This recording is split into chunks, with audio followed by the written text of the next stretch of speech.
L'émission Christ Pain de Vie est tournée depuis Manchester à la résidence de Proverbe 30, le pasteur de la diaspora.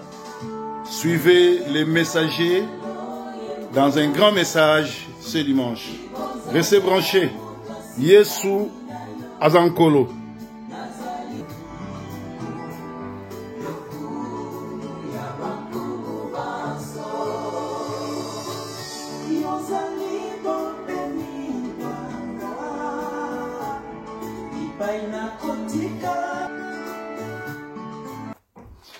Bon dimanche chez vous, vous êtes branchés sur Sentinelle TV avec le messager Proverbe 30. Dans notre programme du dimanche, aujourd'hui, nous allons partager sur le signe des temps de la fin.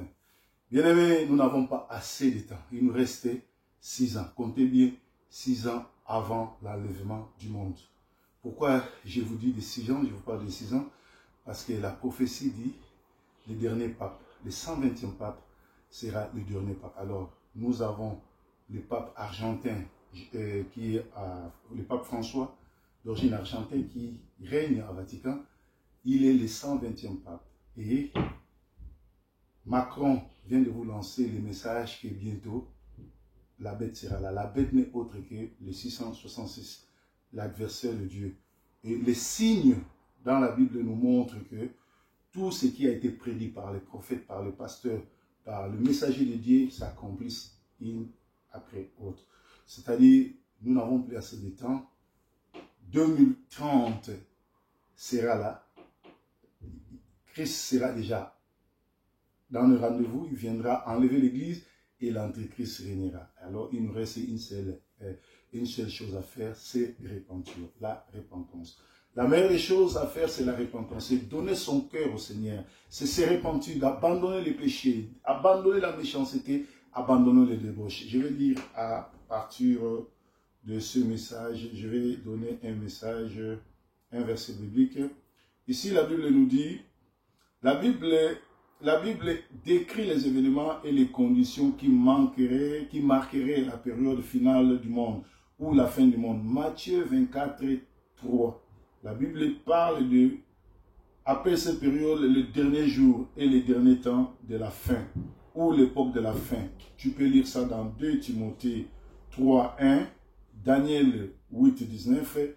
Quelles sont les prophéties? Qu'est-ce que les prophéties ont annoncé? Les derniers jours, trouve-t-on dans la Bible? Oui. La Bible décrit les caractéristiques de constituer les signes, le dernier jour. Luc 21, 7. Et voici quelques-uns. De guerre sur une grande échelle. Il y a Poutine qui menace le monde. Il y a la guerre au Congo, animée par Kagame, Kabila et tous les Congolais médiocres qui accompagnent les Rwandais. Alors, nous avons, Christ dit, nation se dressera contre nation, royaume contre royaume. Matthieu 24, 7. De même, Révélation nous dit, Révélation ça veut dire Apocalypse, Révélation 6, 4 nous dit, qu'un cavalier symbolique représentant la guerre allait enlever la paix de la terre. La paix, il n'y en a plus la paix. Partout vous partez, partout sur la terre, que ce soit en Europe, que ce soit en Afrique, en Australie, dans tous les 5 continents, il n'y a pas la paix. La famine. Christ dit, il y aura des famines. Matthieu 24, 7. Les livres de Révélation, c'est-à-dire ce qu'on appelle l'Apocalypse, nous montre que il y aura la famine, il y aura la guerre, il y aura la famine sur une grande échelle. Vous le vivez maintenant. Important tremblement de terre. Christ dit, il y aura des tremblements de terre, un endroit après l'autre. Matthieu 24, 4, Luc 21, 11. Ces grands tremblements de terre sèmeraient la souffrance et la mort à une échelle sans précédent. Nous les vivons, bien-aimés. 2 épidémies. D'après Christ, il y aura des épidémies ou des graves maladies. Vous avez vu Ebola, vous avez vu le sida, vous avez vu, dernièrement, nous avons eu le Covid ici, où nous avons perdu des milliers de gens. Vous savez, vous vous souvenez. Et il y a une autre maladie qui est la sorcellerie, la méchanceté et la calomnie. Les gens en meurent toujours. Et maintenant même, il y a une autre maladie, le mariage où le diable, l'esprit de Jézabel, entre dans les femmes, vous l'épousez, elle arrive en Europe, elle commence à vous créer des histoires, à raconter des histoires, à créer des histoires. Vous avez vu, nous avons perdu Gianni, vous avez sur votre vidéo ou sur votre tablette ou sur votre téléphone, vous avez plein de vidéos où on montre comment les femmes maltraitent les hommes ici en Europe. Et vous allez voir, Dieu va commencer à frapper une par une. Et vous allez témoigner que nous sommes de Dieu. Dévastation de la terre. Donc, Apocalypse 11, 18 a prédit que les humains détruiraient la terre.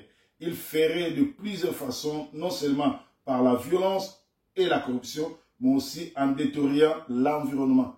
Vous savez, le réchauffement climatique, c'est l'homme lui-même qui détruit l'environnement. La dégradation des comportements. 2 Timothée 3, 1, 4. La Bible a annoncé les gens en général seraient ingrats, infidèles, sans esprit d'entente, calomniateurs, sans maîtrise de soi, cruels, sans amour du bien, traîtres, intentés, gonflés d'orgueil. Ces comportements atteindraient de tels extrêmes qu'on pourrait juste titrer, décrire cette période comme les temps difficiles à supporter. Nous sommes au temps difficile à supporter. À gauche, à droite, il y a des manipulations.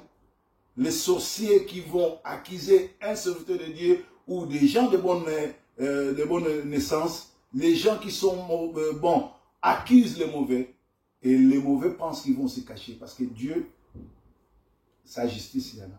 Écoutons cette chanson et comme nous sommes dimanche, nous allons prier. Ozali Nzambe. Je dédie cette chanson à tous ceux qui nous suivent, à tous ceux qui suivent Proverbe 30 en direct de Manchester.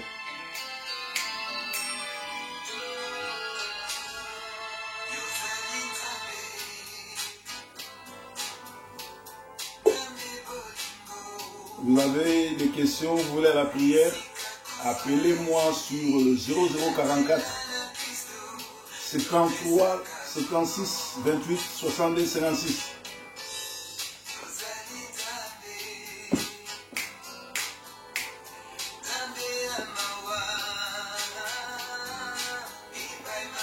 Soki na oka mukusa na sa makolo ya saka mbongo ezoya nazo recevoir mbongo na kombo na Yesu.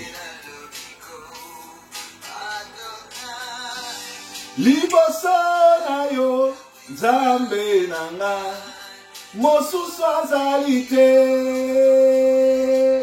mosusu lokola yo papa bonani te. Nzambe nanga. Chantez avec moi. Bakoko selo makambo, bango moko bakokwe na motambo, poyo za Nzambe. Nzambe na bikamwa, mosungi malamu pe. Ngolu pe ngolu, na yola wetande, la libera sukate. Kumisama. Sanzolama, netolama, kumisama, sanzolama, netolama. Hey! Kumisama na yo Adonai. La justice de Dieu, il y en a. Ah. Hey, hey.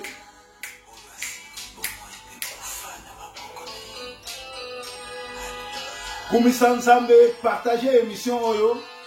Tokomi nata suka pesa bo moyo na Yesu Kristo po zika na moto ya ifelote.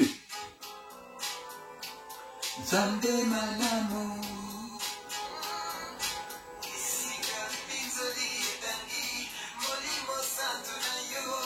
Apesaka kimia. Molimo santo apesaka kimia. Pa mama. Netumba molimo Osali sukisa yonzambe na elonga. Comme la proverbe tena itumba molimo. Aobeta yo. Onzambe nanga. Nagumba melio. Mosusu lokola yo papa monanite.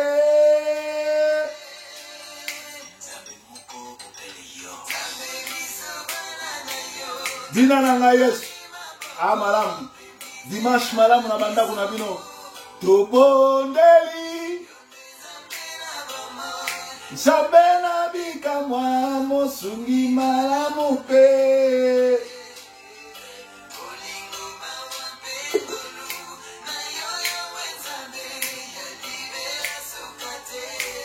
Hey, sama sanzolama netolama kumi sama sanzolama netolama kumi sama sanzolama netolama na yo kumi sama sanzolama netolama na yo kumi sama sanzolama netolama. Tango mosusu foka kwa adora nzambe ozama maoyi bisetika ozo adore nzambe nzambe azokokisa baposa na yo. Les vrais adorateurs adoreront l'Éternel en esprit et en vérité. Kumi soki akangi nani akofongola katuka di mfunu na ben. Ezali seko ezali amen. Alléluia.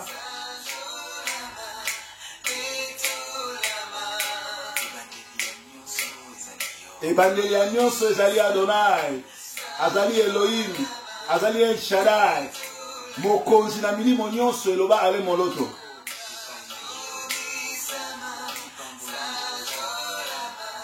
Netolama, na bote ya bomwane zongi.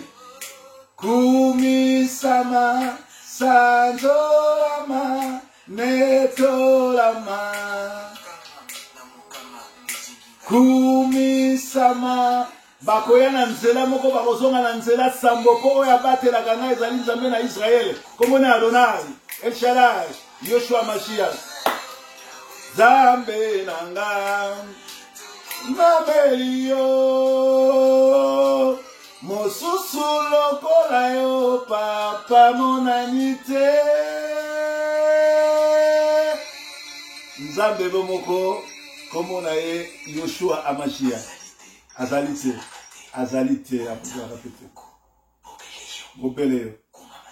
Thank you, brother Kulmatop. Let my God bless you. I'm proud of you. I'm happy. I'm glad. That is God. Bandeko nangai na kena lingala. Tokomi na tango ya suka. Mukana na nzambe ezotalisa biso na pesi bino ba verset Bible ezoloba na tango na suka ekozala bien te. Ba guerre koya, banzale koya, bato bakobomana, bato bakoyinana, bolingo na bato ekodimine, mitema mabe, likundu kokosela bato makambu. Osali mutu malama zo futa yo na monnaie de singe, mais ba posali ke justice de Dieu yana. Bien aimé kokota na groupe wana te. Kokota na groupe aloyenge te. David alobi na aki elenge na koli na moni na no moyenge bene ya kelela te ni bana na ye soko za moyenge ni moyenge liza mutabanga nzambe ba ko surprendre yo te ba ko kende no na ba tribunal nyonso ya monde ba ko longa yo te po oyo akela likolo na saza na yo oko kendaka moto aliboso kozaka pe moto aliboso bazali bato mitema mabe ba bongami na kozika moto me bali ko zika moto bango moko te bali ko kende matulu kuna bakto yo ko kende kuna te. Lelo oyo nkolo atienga kaka na motema na ya koyebisa bino ke tokomi na tango asuka tozana 2024 mais nazo yebisa bino tant que messager en Nzambe et tant que proverbe 30 et tant que pasteur Salomon et tant que messager Didier Forme nazo yebisa bino Nzambe azana nzela enlèvement boyoka ki sango O Yesu akoya ko telema na mapata ko église to komi pene nango. Batu lampaka ba mona peleve. Mais avant to koma nango, mingi ba okende boloko, ba misusu bako lia lipapu, ba misusu bako kangama pona lokuta pe ba criminalité na bango. Ba misusu pona mitema na bango mabe nzamba zo binisa bango poasa. Alors yo ko sala erreur te ya kokota kote batamisala mabe. Tika moyibi, tika kindumba, tika kindoki, tika misala mabe, tika kokosa makambo, tika kosala ba complot contre bato malamu po okolonga kate et nzambe azaka toujours sima ya basali na ye. Bande ko ngai, tomoni ba guerre, tomoni ba maladie, tomoni ba tremblement, tomoni ndenge bato bazoko boma mokili. Totala na l'église, la plupart ya ba pasteur ezala na Kinshasa, na Manchester où tout pasteur a solo azakata panga. Ba pasteur tout ya Manchester bozomona mutalekinga na kote ya zate, mutalekinga na molimo azate, mutalekinga même na beauté kaka boyo azate. Mutu pa kota kabana litoko netinga azate. Mutu openza mabenga azate.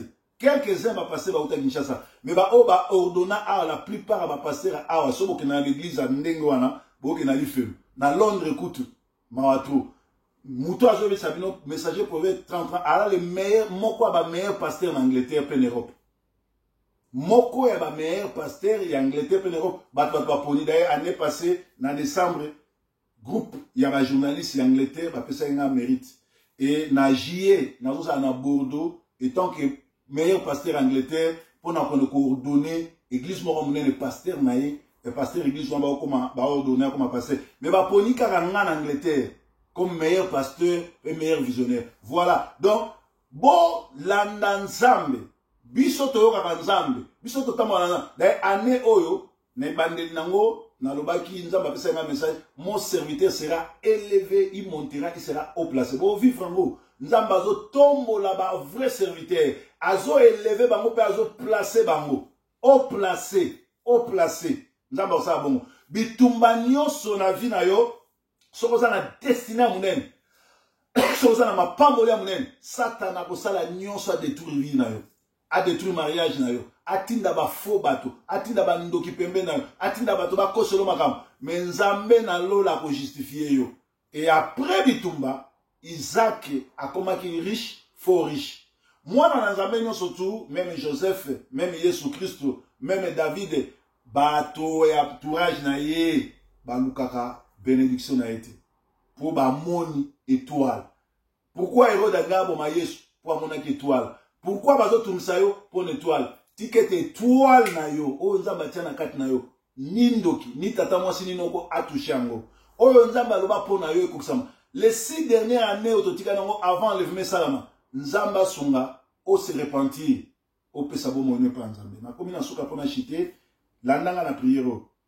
Luba ankolo Yesu na yo ki mosali na yo na yebete calamité au laka ki wa ko église ngana nto masumu naza dignité na kota mais na mawa na yo na sengi pardon na comportement nanga fongola motema na fongoli motema na sengi yo kota na bomo nanga ovanda lokola nzambe pe mobikisi pote mokolo wana na zangate to bondeli na komona Yesu Kristo amen nzambe nanga pambola bino nyonso nzambe nanga za na bino nzambe nanga mona bino. Merci na bino nyonso bobengaka. Merci na bino nyonso tu bozo kota na syndicat des amoureux. Merci na bino nyonso tu oyo boza ko sunganga na mabondeli ko tianga na ba prière, ko travailler nanga. Alors nzambe akotika bino te, nzambe akomona bino, po nzambe za nzambe malam, po nzambe batela kate, po nzambe azali oyo a kumisa kumaka. Azwana lokumu anetola manaye a sanzo la manaye pour azali nzambe ya mokonzi ya bikolo nyonso ozali bongo na problème benga proverbe 30-30 na numéro na ye ikozala malamu na tiki bino na nzembo oyo nzambe abatela bino dimanche malamu biso toza ya Yesu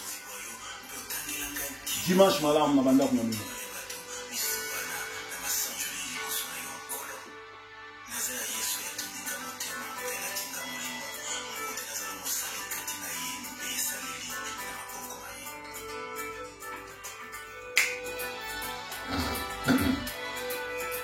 Bon dimanche.